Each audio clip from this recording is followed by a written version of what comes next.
Unahin na natin, Mars, itong si Athena. Right, kabog. Kabog. Ang ganda.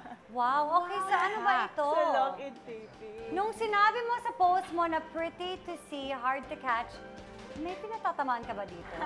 Wala naman. Trip ko lang. Parang Wrong feeling ka lang daw. niya, Mars, appropriate yun sa posing niya. Diba? Yung damit kasi, yung aura ko dyan, di ba, parang very suplada, ganyan. Okay, eto. Silipin naman natin ang next photo. Ni Athena. Athena pa rin. Oh, ito na Ay, nga ito ang na sinasabi, nga. Mars. Kasi dito ba nag-react si Ruru? Diyan ba?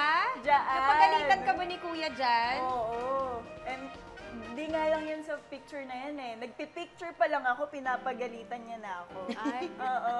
Habang kinukunan, ano ba yung posing mo? Ba't ka ba nagkagaganyan? Ano bang plano mo? Ganyan. Eh, sino kumukuha sa'yo? Kung, Pinsan ko. okay, kasi syempre kung tatanungin mo si Ruru, hindi siya mag-cooperate.